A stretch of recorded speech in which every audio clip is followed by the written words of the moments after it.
Hey guys, it's RB Racer here with my initial review of the Fanatec CSR Elite wheel. As you can see, I've kind of got it mounted in my kind of homemade cockpit here, and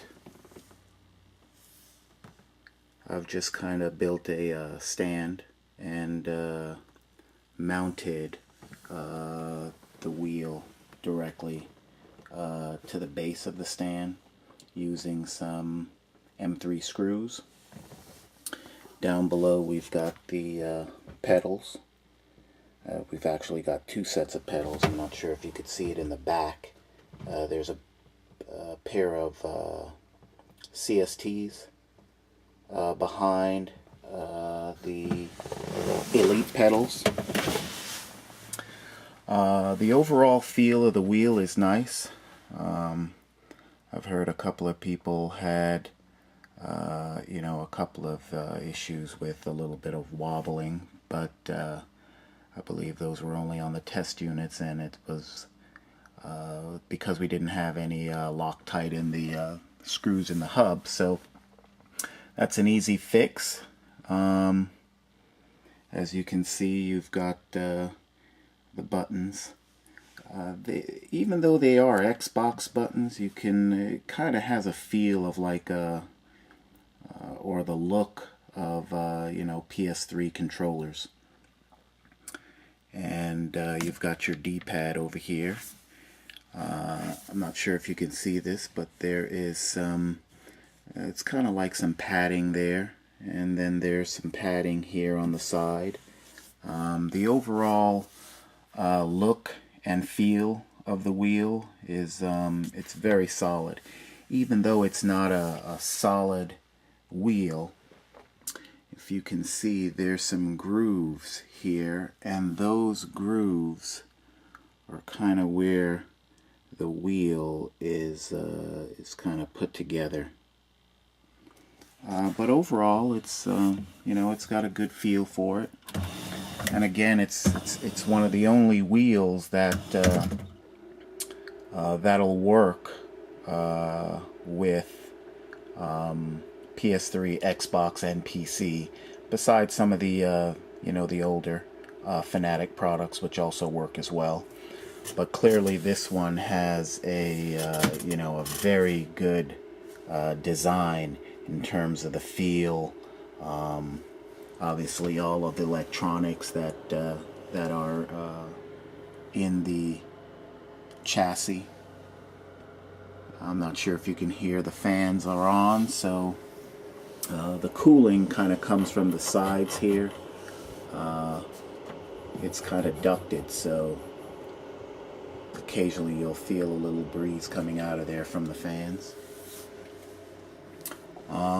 Again, like I said, the wheel is tight. It's nice. It's got a very good feel to it. Very comfortable while you're driving. And unlike the T500, the paddles follow the wheel because they're actually connected to it. Where on the T500, they're kind of stationary, and I just couldn't get used to that. Very, very distracting. But other than that, you've got your directional D-pad. You've got all the buttons, which, you can program depending on what sim you're using. And if there was one complaint I had is, this plastic piece right here. As you can see, it's a little bit thick.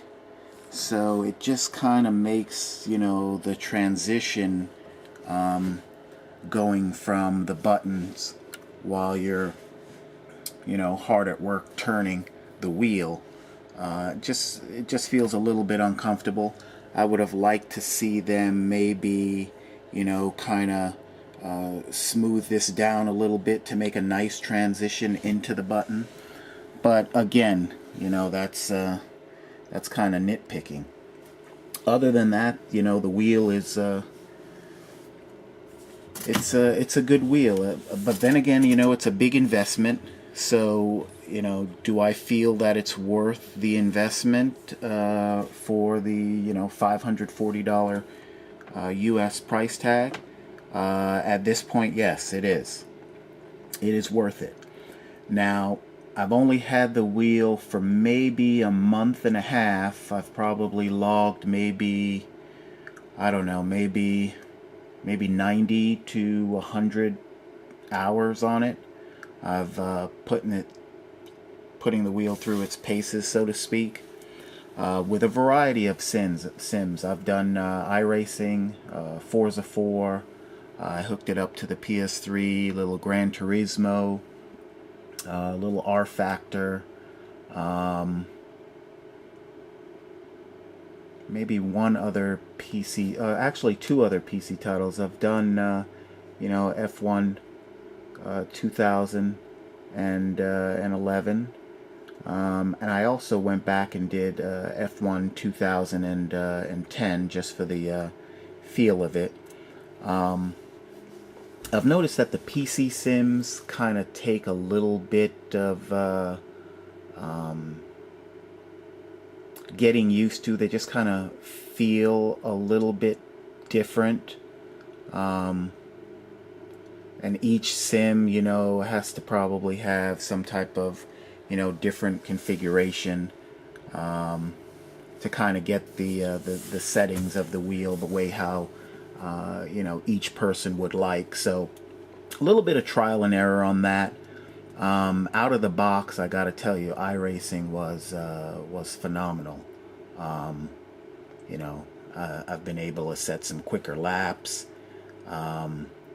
And before, I used my old Logitech G27, which I've got the box still. That's the old Logitech G27. So more than likely, this wheel will probably be the replacement for all sim racing for me. And I know you can kind of hear maybe a little bit of squeaks. It's mainly because I've got this board that kind of comes up on the chassis. So that's kind of creating some squeaks. But all in all, this is it's a very... I'm just hoping the longevity of this product lasts as long as the Logitech G27 served, which you can kind of tell it's aging. All in all, it's a decent, viable wheel for the cost. But if you're serious about your racing, then you definitely need to pick up the Fanatec CSR Elite wheel.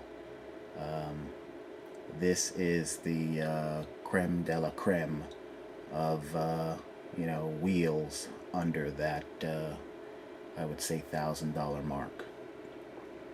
Then again, that's just my opinion, so everybody is entitled to their own views if they see different.